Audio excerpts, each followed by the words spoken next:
নিজের জন্মদিন নিয়ে কোনো বছরই আমার সেই রকম কোনো এক্সাইটমেন্ট থাকে না। তবে আমার কাছের মানুষগুলোর, আমার ভালোবাসার মানুষগুলোর এত এত শুভেচ্ছা পেয়ে সত্যিই মনটা ভালো হয়ে যায়। আর এই বছরের জন্মদিনে সকাল সকাল জন্মদিনের গিফট হিসেবে পেয়েছি রাধাকৃষ্ণের প্রসাদ, যেটা আমার কাছে অনেক বড় পাওনা। আমার একটা কাছের মানুষ আমাকে পাঠিয়েছে। আমার ছেলে প্রত্যেক বছর এইভাবেই আমার জন্য তৈরি করে একটা বার্থডে কার্ড, যেটা আমার কাছে অনেকটা স্পেশাল। প্রত্যেকটা বছর প্রত্যেকটা কার্ড আমি এইভাবে যত্ন করে রেখে দিই, যার মধ্যে ওর নিজের ফিলিংসটা তুলে ধরে। তারপরে আসি এমন একটা মানুষের কথা, যেটা না বললেই নয়। প্রত্যেকটা বছর আমার জন্মদিনটা মনে রেখে আমার জন্য নিয়ে চলে আসে কিছু না কিছু গিফট। আপনারা অনেকেই আমার ঠাকুর মন্দিরে যে ছোট্ট রাধাকৃষ্ণটা দেখেছেন, সেটাই মানুষেরই দেওয়া।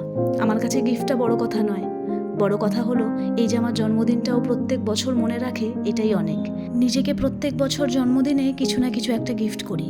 নিজেকে নিজে গিফট করার মধ্যে কিন্তু আলাদাই একটা শান্তি আছে, আলাদাই একটা প্রাপ্তি আছে। আর আমার জন্মদিনটা যেহেতু পুজোর আগে আগেই, তাই এটাকে কিন্তু পুজোর গিফট বললেও মন্দ হয় না।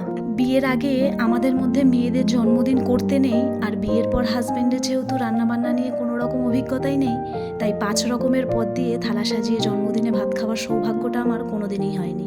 আর নিজের জন্মদিনে নিজেই ভালো কিছু রান্না করে খাওয়ার ইচ্ছেটাও আমার হয় না। তবে থালা সাজিয়ে রকমারি রান্না না খেলেও প্রত্যেক বছর আমার জন্য থাকে একটা সারপ্রাইজ বার্থডে উইশ।